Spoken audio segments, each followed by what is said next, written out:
15 फरवरी को सैकड़ों की संख्या में भोजपुर से पटना पहुंचेंगे रामविलास पार्टी के कार्यकर्ता। लोक जनशक्ति पार्टी रामविलास की ओर से नीतीश सरकार के खिलाफ 15 फरवरी को जेपी गोलंबर से राजभवन तक मार्च निकाला जाएगा। इसको लेकर भोजपुर जिले आरा के टोला मोहल्ले में पार्टी के जिला अध्यक्ष राजेश्वर पासवान की अध्यक्षता में शनिवार को आयोजित बैठक एवं प्रेस कॉन्फ्रेंस का आयोजन किया गया। प्रेस कॉन्फ्रेंस के दौरान राजेश्वर पासवान ने कहा कि नीतीश कुमार अपने बनाए हुए कानून शराबबंदी को नहीं संभाल पा रहे हैं तो उनसे बिहार कैसे संभलेगा। हर गांव और शहर में शराब मिल रही है। बिहार में एनडीए की सरकार कभी भी गिर सकती है। बीजेपी और जदयू में विशेष राज्य के दर्जे समेत कई मुद्दों पर मतभेद है। वहीं राजेश्वर पासवान ने कहा कि सैकड़ों की संख्या में भोजपुर से पटना 15 फरवरी को पहुंचेंगे और मार्च में शामिल होंगे। चल रहा है अभी क्या उद्देश्य है इसका?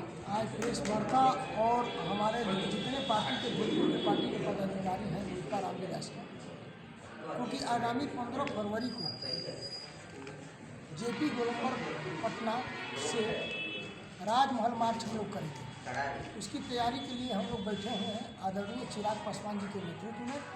और भोजपुर की आज बैठक में यही निर्णय लिया गया, चाहे चरपोखरी हो, सहार हो, संदेश हो, भोजपुर के तमाम प्रखंड अध्यक्ष हो, वरीय पदाधिकारी हैं, सभी लोगों ने निर्णय लिया कि हजारों हजार की संख्या में हम लोग पहुँचेंगे पटना और वहाँ से जेपी गोलंबर से होते हुए जो मार्च करेंगे राजभवन तक, वहाँ जा करके सरकार को दिखाने का ये एहसास करेंगे और माननीय राज्यपाल जी को हम लोग ज्ञापन देंगे कि ये इस निकम्मी सरकार को, इस सरकार में जो भी कार्यकाल है या जो भी विकास का मुद्दा ही रखते हैं, इनके नियंत्रण से बाहर है।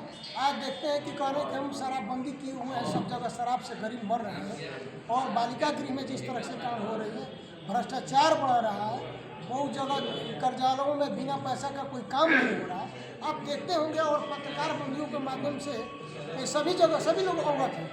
तो ये लोजपा निर्णय ली है और हमारे जो गार्जियन थे स्वर्गीय रामविलास पासवान जी, उन्होंने कई बार राजभवन मार्च करने का काम किया है। उन्हीं के पद चिन्हों पर चलते हुए हमारे आदरणीय चिराग पासवान जी पूरे बिहार वासियों को आह्वान किए हैं कि आप भी उस मार्च में शामिल हो और शामिल होकर के इस निकम्मी सरकार को बर्खास्त करते हुए राष्ट्रपति शासन लागू यहाँ किया जाए। इस संदर्भ में हम लोग बैठे हुए हैं और सर्वसम्मति से निर्णय लिया गया।